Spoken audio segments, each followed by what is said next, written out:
Good afternoon, ladies and gentlemen, and welcome back to the Back from the Grid podcast. It's me, your favorite host, Cody. Thank you for joining us. And also I'm joined today by... Matthew. Your second favorite host.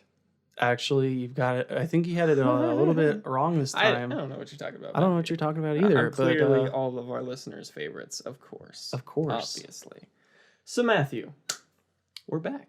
We are. It's been a whole week. A lot has happened. We got a lot to cover. A lot has happened. It's our 11th episode, Matthew. Yeah, we made it to the 11th. Holy cow. We're 2 digits now. I know, right? Well, we were 2 digits last time, but one of those digits was a 0, so... Now it's a 1. Now it's a 1.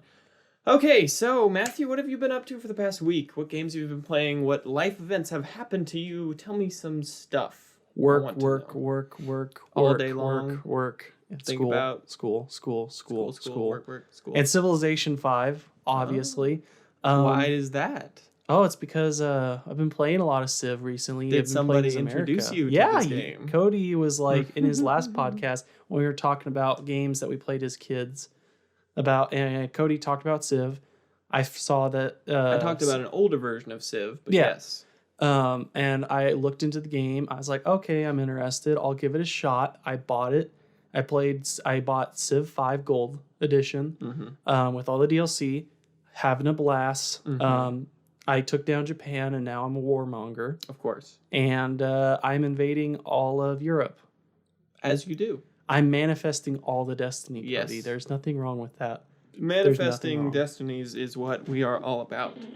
Okay, chair, just start screaming at me then. I'm not that fat. Jeez. All right. So, Cody, what have you been playing and or been up to? Well, actually, just today I was playing some Crusader Kings 2, forming a ever long-lasting noble dynasty to hopefully go on into the annals of time.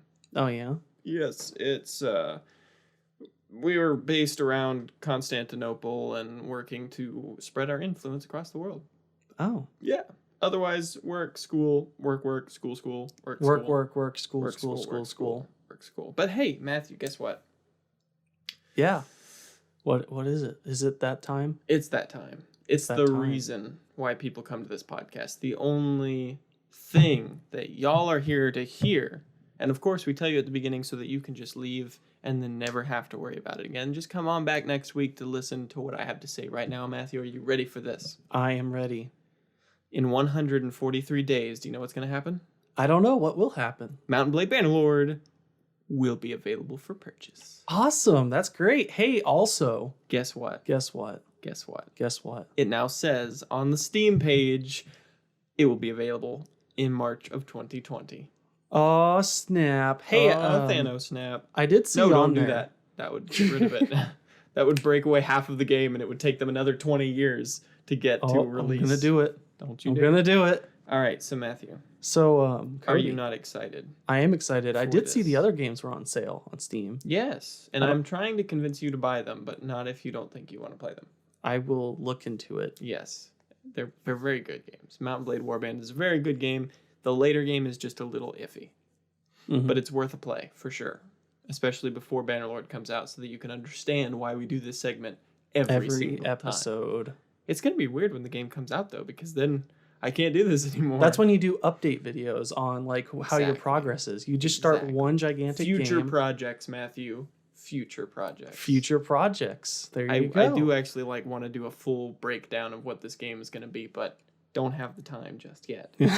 But anyway, Matthew, we've got some special people that have done some special things. Oh, yeah? To get some special rewards. Oh, yeah. What are you talking about? Of course we didn't. What? We didn't do anything like that. Of course not. So, Matthew, we did something last podcast because it's our 10th podcast. So why don't you tell us about that? So we did run a contest last episode. We just run some contests around here, you know. To celebrate it being our 10th episode, we went ahead and did a contest to give away some games. Yes, because you all are awesome and deserve free games. And wonderful, beautiful people. Yes. Who obviously need some more time taken away from their lives. You need some more time wasters. Yeah, so Matthew, what game did you put towards this wonderful person who's going to win these games? So my game to you guys is going to be, drumroll, Doom 2016. No. PC edition. Of course, PC version, because we're PC gamers. And it's a great game. I had a huge blast playing this. And this. you've completed it. I have, and I loved it all the way through. I don't care what any reviewer says on saying it gets stale after like the 4th hour. I do not give a crap. It is a blast shooting demons, going to hell, and, you know, fighting all these monsters and stuff like that. I can say this because I'm talking about the place. You can. I can say that. It doesn't bother me. I don't. You were giving me that look of, oh God, he said the word. I mean, not really. That's just my face. But anyway, please. That's continue. your face in general. No, I had a blast playing it. I thought it was one of the best reboots that I've seen in the last couple of years because honestly, I don't think anyone really had any high hopes. And to be honest, it didn't really have that very, or just Bethesda in general, didn't really have much hope for the game. They barely showed much of it when they actually did announce it. And I guess not a lot of people were like super pumped up for it, but when the game released, it was awesome. Mm-hmm. It had such amazing gameplay. It was like you were a ballerina of death. Yes. Now I won't say the multiplayer is really that great. It's nice. I'd consider it more of a bonus. But the one thing that I definitely loved from Doom 2016 was the snap map feature, which allowed you to make custom levels. So you could do, and it was super in depth. It looked super basic on the level, but you could like do programs, cutscenes, do like audio dialogue and stuff like that. It was super in depth. I mean, I've seen people do stuff like making Five Nights at Freddy's in Doom. Of course. Of course. Doing like they made all these custom game modes and stuff like, and it's you like some guy actually remade the original Doom levels into it. Oh, very It was nice. John Carmack, I believe. He actually did a map pack within it. He's no longer with id, I'm pretty certain anymore, but he ended up releasing his own mod pack and it ended up getting highlighted. Well, not mod pack, but snap map pack. It was all the original levels from Doom 1. Very nice. And it was super cool. So personally, I think the game's awesome. I feel like the winner of this game will definitely have a great time with it. And if you happen to already own one or both of these games, then you have a good gift for Christmas coming up for there you your go. loved ones. Just give it to somebody, or for Christmas, or for Hanukkah, or for any of those. Yeah, we got Halloween coming up. There you go. You can just hand you it could to your scare friend. the crap out of somebody with a demon killing game. Dun dun dun. Dun, dun, dun. Okay, but there is one more game that y'all are gonna win. Are you ready for this? Drum roll, please. Creeper World 3 Arc Eternal. Oh, All right, yeah. all right, I know what you're thinking. But this game doesn't look very interesting, and it's like super cheap on Steam. Okay, but hear me out. Usually, a lot of people I don't think would make the purchase of this game because I think it's a fairly old game, and it has not gotten as much attention as I feel like it should. However, this game, I've played through the entire game. I loved every second of it. I played the game for hours and hours and hours on end. It is a wonderfully built game. The core mechanics of this game remind me of when I used to play like those old Weebly browser, video games at school whenever I was trying to, waste time and get the day over with. Because, you got to go to Weebly because you can't go to any other sites because the school blocks them and whatnot. But it has that feel to it, but it's actually a fully fleshed out game. It's got like a storyline, a whole mystery. They do a great job at just like strategically giving you more and more access to different things that you can do in the game until eventually you build up. And actually, there's a pretty huge twist at the end of the game that I was not expecting, and it was actually very interesting. So I fully recommend you play and complete this game. It's a wonderful game. And once again, if you already have this game, then you're free to give it to somebody else for a present or whatever you would like to do. So, yes, thank you all so much for everyone who entered. We're going to do the drawing here in just a second. We're going to do it live on the podcast. I do want to mention that if you are listening to this in the future or you didn't get the chance to participate in this right now, we are probably going to do this every 10th episode. So if that's all you ever do is come back for each 10th episode, then feel free, because we're going to be doing one of these drawings every 10th episode with different games that both me and Matthew fully enjoy and highly recommend that you guys play. And all you'll have to do is go to Facebook, share, comment, like on the post that we created for this contest, and you'll be entered to win. It's really just that simple. You got to do all 3 to be able to be entered to win, but once you do, then just kick the table. Then you don't have to do anything else. So yes, it's there's some really good games in there, and best of luck to all who have entered. So Matthew, are you ready to do the drawing? I am ready. Okay. Are you ready? I'm ready. Go ahead. And the winner is Cheyenne. Congratulations, Cheyenne, for winning these 2 incredible games. And we will contact you over Facebook Messenger and get you the Steam keys for these games. So thank you all so much for entering. And good luck to everybody on the next one. So just stick around with us, and you might get another chance. Oh, yeah? Yeah. And we don't know what games we'll be offering up in the future, but yeah. So thank you guys so much for listening to our podcast for 10 whole episodes, now 11. And words. In the spirit of that, this Monday, for anybody who did not win the drawing, you can still get a special event.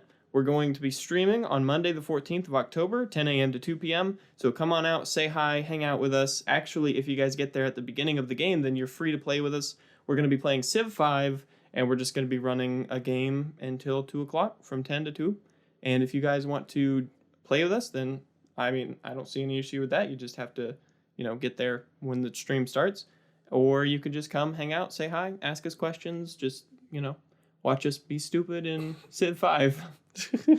It'll be great. It'll be wonderful. I'm gonna manifest all the destiny, and all Cody's the gonna destinies. be like, "What the heck are you doing? No, stop, no!" And then I'll nuke him, and everything will be better. Yeah. Yes. Perfect. Or I'll nuke you first. Well, you'll have to see Monday, 14th of October, 10 a.m. to 2 p.m. Okay, so Matthew. Yes. I'm sure everybody's getting really tired of all of our announcements and actually wants us to get into. I don't know what that was. That's a train. I like trains. Meow. Mm. Oh, I thought that was coming out of your laptop. But yes, that was a train, if you guys can't hear that. So let's actually get into what we're here to do and entertain the folks. So Matthew, our first and most beloved segment is we're going to talk about stuff that makes us nostalgic. Yes, we are. Are you ready for this? I'm ready. Wonderful segment. Yes. What are we talking about today? So we're going to be talking about the most impactful movie series. So what is a movie series that has impacted us the most? Ooh, that's kind of difficult, but I think I've got a good one. But however, you go ahead. Go ahead. That's a hard question for me. Part of me is split. Part of me would like to say Harry Potter, and it probably is the majority. However, I wasn't that huge of a fan of Harry Potter. Although it is a very it wasn't impactful bad. Series. It is an impactful series. The movie series was really good. I understand it's not the greatest film series of all time or anything. I'm sure there's going to be people that are they're going to start being like, "Oh, triggered." No, it's well, I mean that's subjective, but if you don't feel like it was the best one of all time, then that's okay. But why do you think it's the most impactful?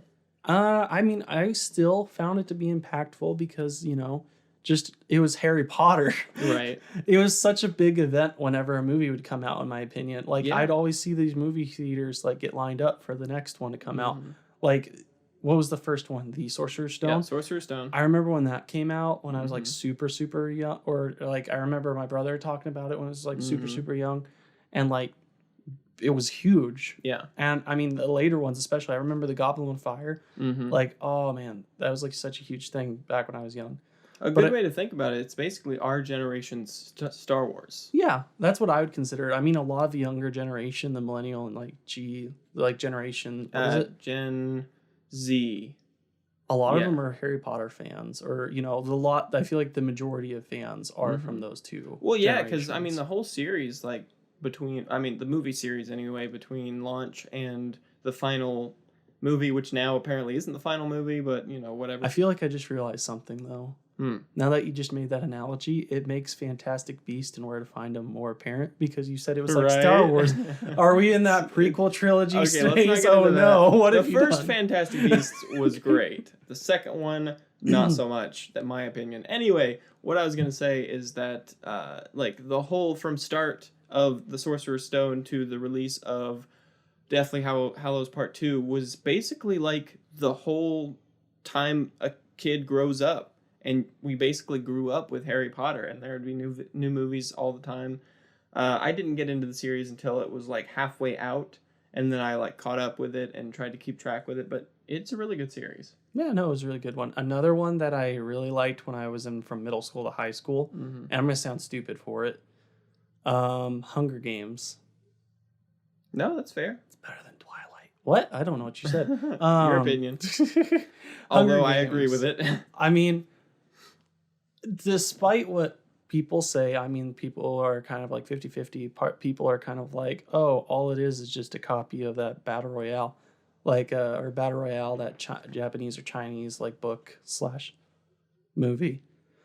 I feel like it gets more political and stuff like that. It, like, brings up, like, this whole, like, it's like a government that owns all these districts, like the states, and they're like, hey, we're going to take 2 of your people, and we're going to, like, almost execute them or have them kill each other. No, the Hunger Games as a series is a classic. Now, I read both of the books. It was The Hunger Games. I think that was just the name of the first book, and then Catching Fire. And I read most of Mockingbird, but not all of it. But the book series were amazing, and like the movie series, I didn't quite like them as much because I didn't feel they were close enough to the books. However, you know, whenever you have a book series being turned into a movie series, there's always going to be conflicts and issues and whatnot.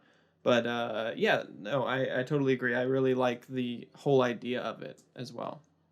Did you hear that they are making another book in the Hunger Games series? I did not hear that. I did hear as like they'd recently announced the person who wrote the last couple ones did announce that they are indeed making another one. It's going to be called The Ballad of Songbirds and Snakes. Oh, if you want to like hear, I'll show. No, yeah, I take your word for it. Yeah. And hey, everybody, my computer battery is running on low. We should probably mute our laptops, Matthew. That might be smart. That may be smart. Yes, but yes, those are very good, impactful movie series. And I guess this does kind of tie into like impactful book series as well. But maybe we'll touch on that in another podcast. But Matthew. Yeah. So I've only got one that I would call the most impactful movie series of my childhood, which makes me nostalgic. And I recently rewatched it too because it's really good. And you all are probably going to laugh at this, but I have a good reason. So my most impactful movie series growing up, and the one that makes me very nostalgic, is one that on the surface has really not much value.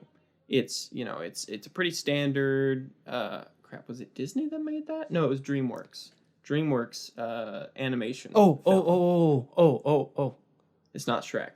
Dang it. Shrek was great, but it wasn't the most impactful movie series. How is it not? Shrek's amazing. Is it like a piece of movie, artwork? But it's not impactful. Well, okay. Are you what? Stop. No. It's not the most impactful movie series. Oh my god. Don't just like spam the microphone, please. No. No. So, what I'm talking about is Kung Fu Panda.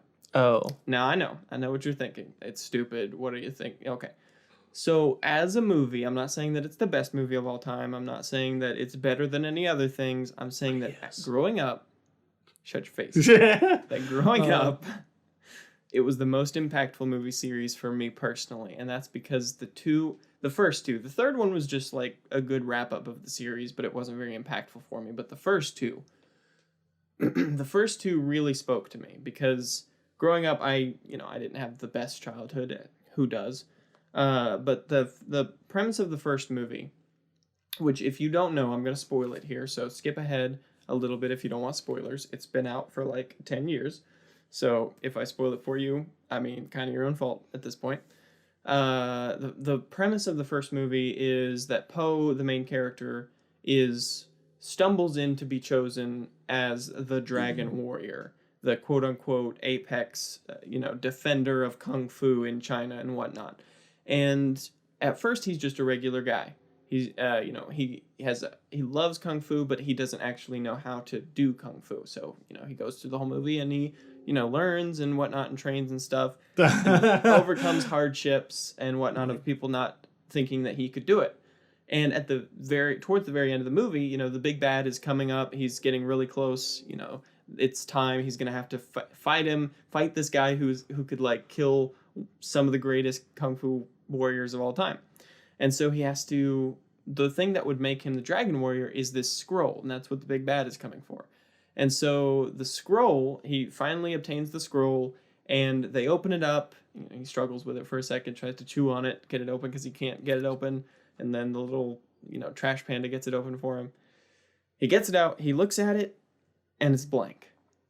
And they don't know what to do, and all of it is just, you know, oh no, he's almost here, what are we going to do? All right, evacuate the valley, and, you know, the master of the dojo or whatever will stay and hold him off long enough for everyone to escape. So they do that, you know, he goes back down into the Valley of Peace, you know, goes to his dad, the duck, because he's a panda, don't worry about that, it gets figured out in the second and third movies. And you know, he's all sad and depressed, and he's like you know, his whole destiny that he thought he had is just dissolved in front of him. It's been ripped away. But you know, his dad owns a noodle shop, and the whole gimmick of the noodle shop is his secret ingredient soup, that it's better than every other soup because it has a secret ingredient. And so the dad, trying to cheer up his son and, you know, hopefully help him out here, tells him the secret ingredient. So he brings him in close. He says the secret ingredient is nothing. To make something special, you just have to believe it's special. Yeah, it's cliche and stuff, but the premise of it, to me, and how it was impactful as a child, was that you didn't have to be born with talent. You didn't have to be born into a family with money. You didn't have to, you know, be super good at everything and anything in the world to be what you wanted to be. You just had to believe in yourself. And I know it sounds stupid, and I know it's not the first time it's ever been done, but as a child, that spoke really deeply to me. And yeah, so that's why Kung Fu Panda is the most impactful series. The second one also has a good story, but I don't really want to keep blathering on here to you guys like I'm preaching or something. So I'll leave that for another time if we can get to it. But so yeah, what do you think? That was deeper than I thought you would. Holy crap. I know, right? Cody actually got emotional there. Got a little deep there. I could go deeper, but I'm trying to keep this light, so let's not let's go digging in there. But anyway, let's go into the next let's move section along here pretty quick. Get away from that. But yeah, Kung Fu Panda is really great. You should go watch it if you haven't ever seen it. So gaming news, Matthew. Or entertainment news, or, you know, news of some sort. You've got a pretty controversial story. Thing. I will keep my opinions. Kung Fu Panda is based in China. And so this is kind good way to tease it. Kind of a bad segment into this. Okay, so warning to anybody. We have biases. Topic. This is a controversial topic. We obviously have a side that we agree with and a side we disagree with. If you have differing opinions than us, just know that it doesn't make us dislike you or anything, and hopefully you don't dislike us, because just because we have differing views doesn't mean we have to hate each other. Just, this is going to be our best effort at keeping this unbiased, but we are going to have bias, so just fair warning. That being said, we talk about this. We will try to keep it as much as newsworthy, so that way you can develop your own conclusion, so that way, you know, we're not gray news. We're going to try to be... We're not a news thing. Yeah, we're not a news thing. Show. We're a talk show. We're going to add our flavor to it. Yeah. But we'll try to be respectful because we understand that this is a very controversial subject. So we'll go ahead and... But you have been warned. Fair warning. Okay, Matthew, take it away. Activision Blizzard is under a lot of fire as of late due to recent events that has happened on Tuesday. During a Hearthstone competition, the player Hua Blitzchung vocalized his support of Hong Kong's liberation movement, which, if you don't know, there's a lot of protest happening in Hong Kong, China right now. He said during the live stream, "Liberate Hong Kong, revolution of our times." Activision then proceeded to take all of his winnings and ban him for 12 months from all Hearthstone esports events. Not only did they do that, but they also fired the casters that hosted the event, even though they had nothing to do with what Blitzchung said. People all over the internet have since then voiced their disappointment with Activision and Blizzard. Hashtag Twitter boycott Blizzard was trending on Twitter as of recent, and I think it still most likely is. Politicians such as Marco Rubio and Mitch McConnell have voiced Mitch McConnell. Oh, hey, although I'm sure some people would call him a witch. Mitch McConnell have voiced their disappointment with the American company and have said that they're kind of just like bending over and, for the most part, basically letting these Chinese party kind of walk over them. Mm-hmm. Their words, not mine. And even Blizzard employees have voiced their disappointment with the company, with some of them even staging walkouts.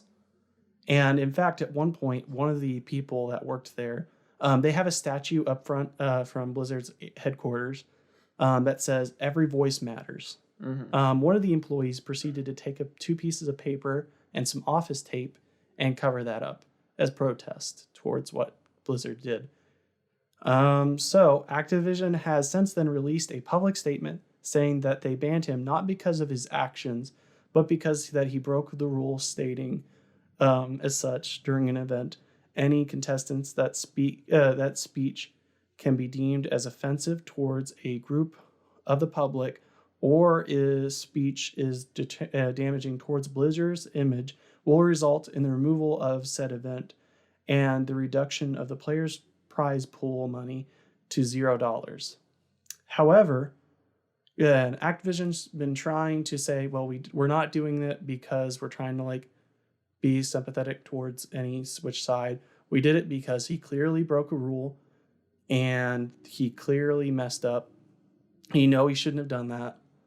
He broke our tournament rules, so that's why we didn't do it, because of this. However, Chinese Blizzard, Chinese's Blizzard Twitter page says a completely different story.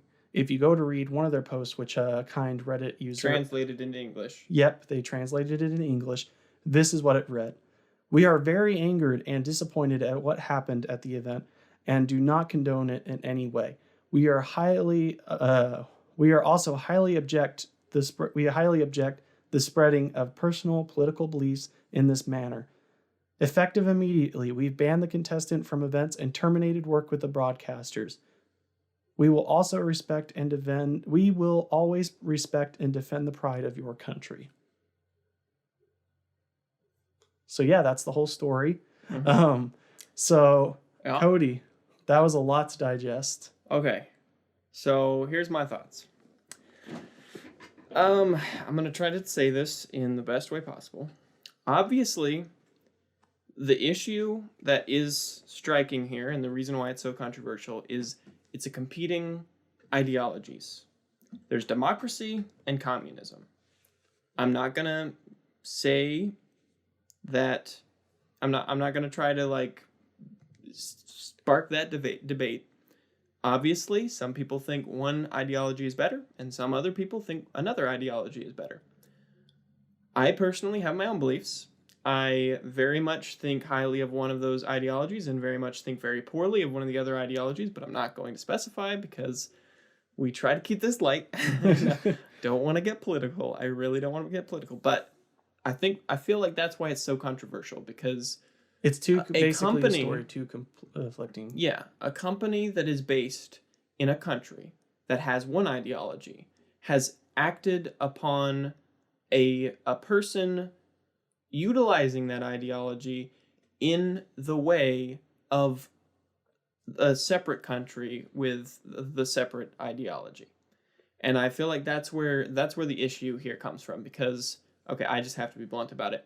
In America, you're expected to have free speech. You're expected to be able to say what you want to say without being unjustly punished for it. Now, if you yell fire in a crowded movie theater, you're going to get arrested. If you spit, obscenities and insults at someone, you're going to get punched. It's going to happen. It's just the way it goes. But in this manner, the way that they said, he, defied the terms and services of agreements and whatnot, that he wouldn't, what was it again? Contestants are not allowed to make a speech or statement that is deemed offensive towards. Deemed offensive. That's very broad. Yeah, it's very broad. Okay. So, in my opinion, which all of this is, a statement that is offensive to someone is a statement that is targeting someone. And I feel as though he was not targeting China or the people of China in a negative way. He was supporting the rights of Hong Kong and the Hong Kong people. Now, again, to sum all this up, the reason why this is so divisive is because there is currently a divide between Hong Kong and China, and there is violence and protests and lots of negative things that are happening to people, and it's a rough situation. To be fair towards Activision, to Activision's defense, I feel like they did have a fair-ish kind of excuse to go ahead and wheel themselves into, and I feel like if they had not speak in such a way as to be super, like I feel like if that post of that Chinese post did not happen, and if the two broadcasters, it would make them be like a little bit more like, okay, now I understand it. Because personally, yeah, I understand it's a competition. Yeah. You wouldn't want NFL players saying... okay, let's not get into that. That's a whole other thing. Protests versus during things and kneeling and... yeah. Yeah. But you know what I'm saying, though. I know what right? you're saying. It's like they have the right to do that. And they clearly stated it. They didn't just go, oh, hey, that was an unwritten rule. We're taking your money. And then everybody... If that was the case, then by all means, go at it. But, I mean, if they let the people that were competing know in advance, like, hey, this is a rule. If you violate this rule, you will not win. And you will have your money revoked, and you will not be allowed to enter in. And I think what you were telling me earlier is that, like, another reason that people are pissed off about this is because they overdid it. They overreacted by targeting the broadcasters, which had nothing to do with it. They did nothing wrong. All they did, like, okay, they actually helped him because, like, they shut the whole thing down. Like, they cut away from him. They cut the audio. They ducked down. They kind of giggled a little bit, but not a whole lot. I mean, that's not enough to be like, oh, yep, these people. Yeah, they didn't like, oh, here's the person saying these words, and, we respect this, and we want this to continue, and we hope that everything he said here will be taken and utilized. They just shut it down, which is what they were supposed to do in accordance to the agreement that they all agreed to when they did this thing. Yeah, they shut him down before he could continue on any further, and yet, even though they did what they did, they got punished for it, which is stupid. And not even punished, they got terminated. Yeah, they got completely... the ultimate punishment that they could have gotten. They didn't just get a slap on the wrist, hey, make sure this doesn't happen again or something like that. They just got kicked immediately. I mean, and then they've been pretty vocal on, like, Twitter, stating that their whole, like, career, as far as that would go, as being host for those kind of events, is pretty much just... completely destroyed. All because of the actions of somebody else. Yeah. It wasn't even their fault. I mean, there was nothing they could have done. They did nothing. Except that what they did. And I think I don't know if we made this clear enough, but how Activision said on their like English page, like, oh yeah, he violated the terms of service, but then on the Chinese page, they specifically said, like, oh, this was a disgusting act of this and this, and like, in that way, they were obviously Two-faced. making a support. They were, okay, so... I feel like they were pandering towards both sides of the coin, and they were trying just to, like, equalize it out, but they ended up just making it even more. Well, what the Chinese version of their posts could have been, could be construed the same way. They could be offensive to the people in Hong Kong, but they did it anyway. Yeah. So really, no one benefited from their reaction towards it. I think the issue here is that Activision was just they too strongly overreacted. They overreacted, especially given. So okay, this is something that I don't know, and I'm actually curious. Where did the competition take place? Like, what was the location? I don't know of a specific location. Could you look I don't want to go. Quick. Yeah. Okay, just because I'm curious, like, if it was somewhere in America, like in the state of America, or if it was like international or something like that, that would change my opinion on this just a little bit, because I feel like if you have a competition like this in a democratic country and the players want to express their democracy, then I feel like that should not be, attacked as much as it was.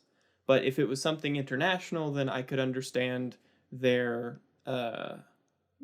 way of doing this. But, and on the flip side, honestly, a competition like that puts a person in a very specific situation. And the terms and services agreements and whatever, it was a little vague, but it didn't exactly specify, that you can't make a statement in support of something, and I mean, it's a rough situation because a lot of people support Hong Kong and what they're doing and their strive to become a free people, but then a lot of people support China as well, just quash their rebellion and whatever else they want to do. I'm not on that side, but like I said, this is gonna get a little biased and whatnot, but I mean, that's just the way it is when you're talking about competing ideologies. And overall, it's just a rough situation, and I'm running out of words to say while Matthew looks up this information. But yeah, so it's definitely not an ideal situation, and I understand why people are outraged against Activision. I think they were far out of line. Not entirely. That the statement he made probably would have been better suited to interviews after he won in a more neutral environment, because to be honest, Activision is a company and they are not bound by the Bill of Rights to an extent. It's a very tough situation. Matthew, it does look like this was I wouldn't say really, like, I feel like it was was it an international thing? Where was it? It was an international game. Can you find where it was located? But it was an international game. No, I mean, like, it was done, like, the broadcasters were somewhere else during it. Where was the actual game taking place?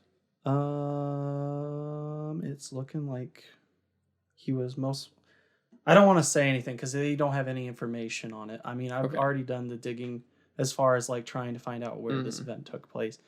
By the looks of it, and I've already assumed when I was watching the broadcast, because they didn't show any, like, how if you see an esport event, it usually takes place in an arena or something. Yeah. This did not look like that, which makes sense as it's a mobile game and it's just a card game. But that doesn't excuse it because they do have it for other card games. But it was a fairly small competition. I mean, they only had, like, live cams on them. Yeah. Like, like they had they recorded it. Oh, sorry. They recorded it onto a camera on, like, a computer or something. That's what it looked like. Yeah. I mean, honestly, Activision overreacted whether it was taking place in America or elsewhere. But effectively, my opinion on it is that they overreacted, and the situation could have been handled so much better than they handled it. They went hard and fast, and they should have tried to be more understanding, because just because they don't want to offend anyone in China, they can't just disregard someone's beliefs in that way because it's shared by so many other people. It's a very complicated issue. But yeah, that's my thoughts on it anyway, Matthew. So yeah, on to the next story. Yes. I actually have two stories that I'm going to talk about, and we're going to get much lighter than that last story, everybody. So let's do it. I'm going to talk about the future of the MCU and how Deadpool is going to be a Marvel Cinematic Universe character. What? I know. Okay, so the first thing I want to talk about is Deadpool 3. On this news article I have pulled up, it will reportedly be R-rated, so you can rest easy. Woo-hoo! Disney is not going to try to, PG-ify Deadpool, at least not in his mainstay movies. He can, which I'm not shocked, because I remember our earlier podcast we did talk about the fact that we were concerned about that. Yeah, we were concerned about it, but I do remember when that dealing was going through that the CEO of Disney's did say that don't worry, he's gonna like continue to stay R-rated. Yeah, but CEOs say things that are. But they were unsure wrong at the all the time. time. They Yeah. were like, we didn't know how to handle it. Mhm. We don't know how this is gonna go. And I guess they probably are like, okay, solo films can stay R-rated. However, when he tried to like do crossovers, he'll probably have to tone it down. Going to be like, I think what the idea is that like he's not going to be I don't know, like a central sort of character, but he's going to be in those movies in some way, shape, or form, which is amazing. And I actually saw somebody saying that he should take over Stan Lee's cameos and just have it be Deadpool cameos. I'm Deadpool. I love that. I love that idea. Man, he's in like every Marvel movie. You just see like they're walking through a hallway and you just see him peek through a door and then leave or something. But he's like, I'm everywhere. Actually, one of the other things is that is reportedly being discussed at the moment, not necessarily assured, but as I mentioned in the last episode, Tom Holland's Spider-Man is coming back to the MCU officially, and because of Tom Holland, and he talked to the Disney CEO and spoke with him and convinced him to bring Spider-Man back. So Tom Holland is the best. Love Tom Holland. And so yeah, what's reportedly being discussed right now is a Spider-Man and Deadpool team-up film. Wait, what? I know. What?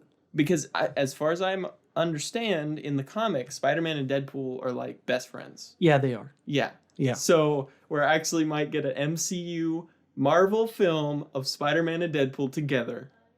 I would not want Tom Holland anywhere near Deadpool.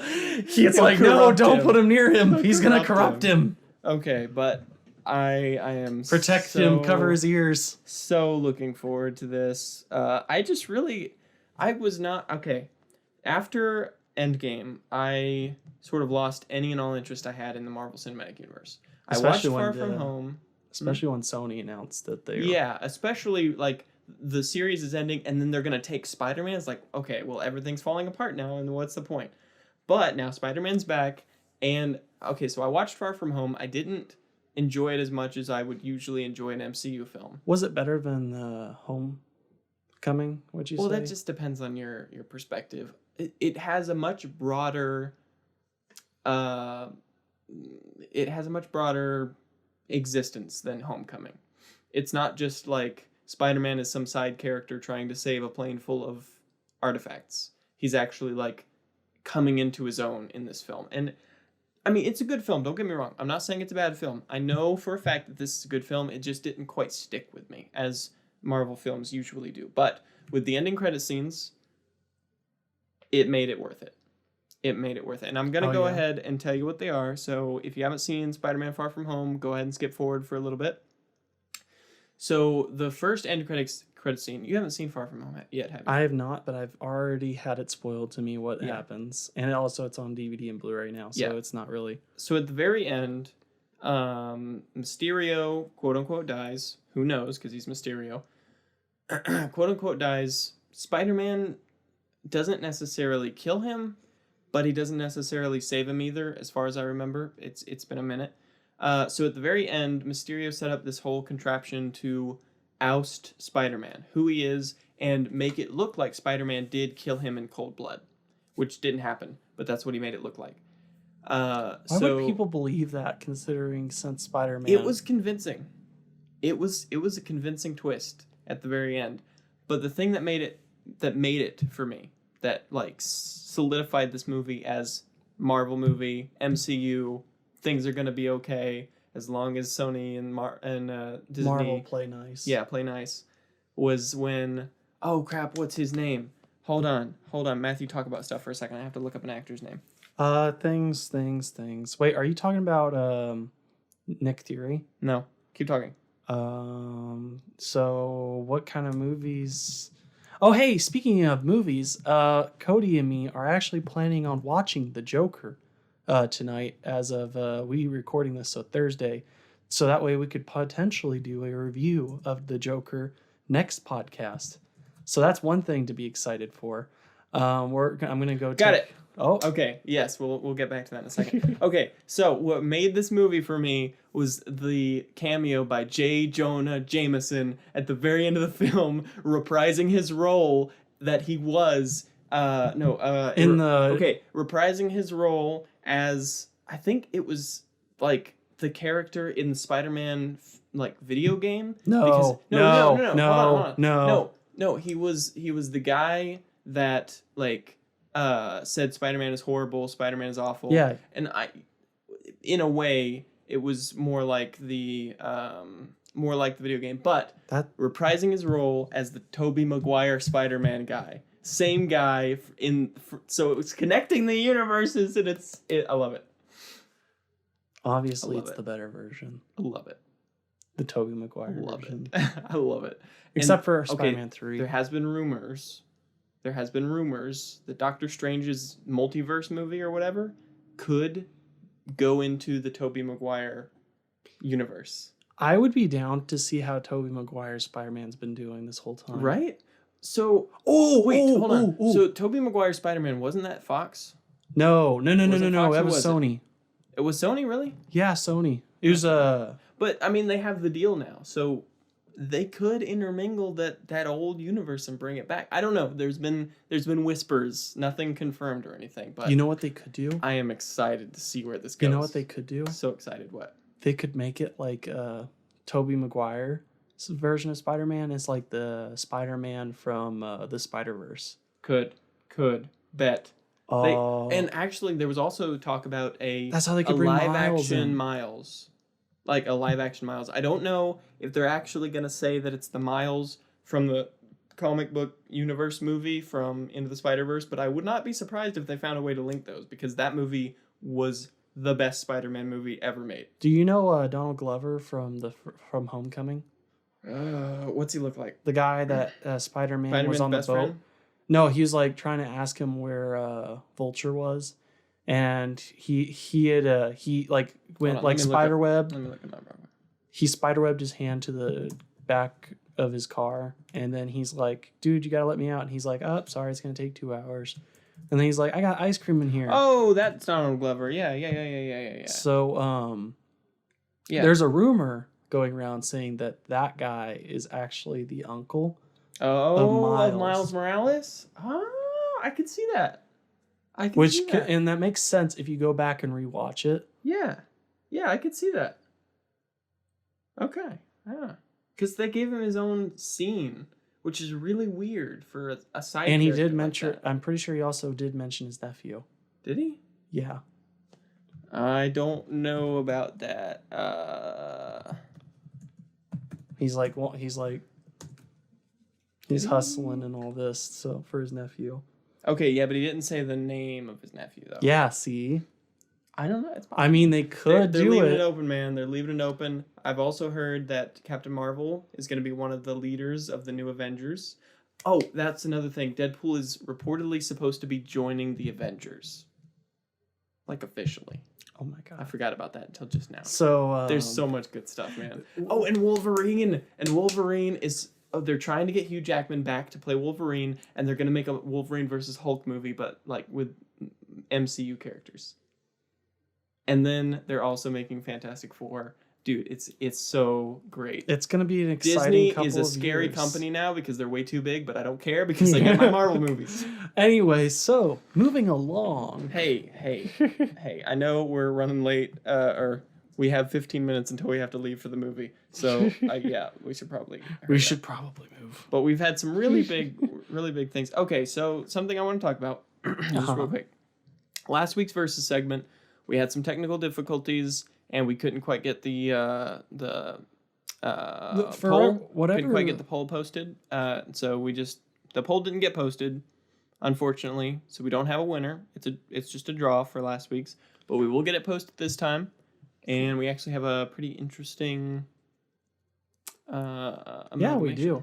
And actually, Matthew, I'm thinking, let's save this one for next time, too. Because we're running low on time, actually. We got 15 minutes before we got to leave. We'll give you a small teaser of what it's going to be. It's me, Mario! And then... Come on. Okay, he didn't get it. Where is she? Where is she? And yeah, that's your teaser for next week's Versus. It's going to be a doozy. Yeah. So Matthew, let's go ahead and move along because I don't think we have enough time to do the Versus segment. Your favorite segment. Yes. My favorite section. Take it away. Oh boy. So last podcast, I asked you if you could be Thanos, who or what would you snap away? And nobody responded to it. Well, you know, it happens. We can still talk about it. But we can talk about it. So Cody, who or what would you snap away? As he types away on his computer. Oh my god. LPIAY. I'll move the microphone so y'all can hear this.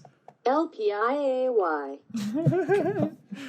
In this week's edition of LPIAY. LPAI. You know, Matthew, I don't know. I'm not Thanos. Ooh. I'm not I don't want to like murder people. I mean, it's not murdering, it's just making them not exist. They never existed. You can't say you killed them if they never existed. But if I wanted to do like somebody from the past, you know, like Hitler or something, then that could have very bad ramifications for the entire universe. So what I'd probably do is what I saw on a post somewhere. Instead of killing half the universe, double the resources inside the universe. Hey. Does the same thing. No. Does the same exact thing. It doesn't kill anybody, so we'll do that. Hey, that's what we'll do. I just said, like, who would you snap away? Well, too bad. Well, who or if what? I have the gauntlet, okay. Who or what? So you have freedom of what to do. This is my answer. It's a meme. The Geico Gecko having the gauntlet. Why save 15% when I could save 50%? That's my answer. Boom, snaps aways everybody. And he saves 50% or more on Geico. Hey, Geico, you should sponsor us because I actually use your services. And you're pretty good, so you should. Geico, I know all the Geico representatives are listening to us right now, so you guys should sponsor us. So I don't really have anyone I'd snap. No, I'm just kidding with you. Yeah, anybody that says yas, I'm snapping you away. That trend needs to die. Wow, all right. Anybody that marginalizing dabs, our listeners right now. Anybody that dabs. Okay. Oh, okay. Mr. Stark, I'm dabbing at him right now just to piss him off. Anybody that uses Macs and Apple products. What, dude? I'm literally joking. half of our listeners are on Apple Podcasts, so don't say that. I'm joking. So Matthew, what's the next question for next week? So to get serious though, I'd probably snap away all of the snakes. Yeah, but snakes have an important role in the ecosystem. You could really screw some stuff up. I don't care. Snakes scare. Okay, black snakes no. eat other snakes. Yeah, but if I snap all snakes away, you're gonna just do bad stuff. Man. Nobody wants to be Thanos and snap stuff or away. Roaches. Okay, fair. Roaches are you. You're just like, no, you can't snap away all the roaches. Okay, Matthew, we're getting actually pretty close to our time limit. So what's the next question? Anyway, so I got a question for you. Ooh. So our next question is going to be, Jason Voorhees just kicked down your door. Huh. What do you say to him? Go ahead. Go away. Shoo. What kind of bills are you paying to knock in my door? Anyway. Exactly. IRS. IRS, open up. Anyway, so go ahead, type up your answers. Go ahead and put the hashtag. Let us know on our social media pages. Yeah, let us know on our social media pages. Which are? Back from the Grid podcast. On Facebook. On Facebook, Twitter, and Twitch. Twitter and Twitch are different. Back from the Grid. I tried. I got 1 out of 3. You were close. That's a failing grade. That's all right. Anyways, let us know, guys. Go ahead and leave the hashtag Lapaya Jason. And and I'll see you in the next episode. All right, guys. Before we leave, hang on just a second. Skipped over something. We wanted to just let you know again, right at the end of the podcast, that we will be streaming on Monday, the 14th of October, 10 a.m. to 2 p.m., playing some Civ 5. You guys can play with us if you want. So come on out, say hi, hang out. It's going to be a great time. We're looking forward to seeing y'all there and all that good stuff. So, without further ado, thank you guys so much for listening. It's been a great ride with you guys today. It's been a little controversial, but that's okay. Sometimes that's going to happen. Thank you guys so much for listening. And we'll see you on the next exciting episode of the Back from the Grid podcast. Bye. Peace.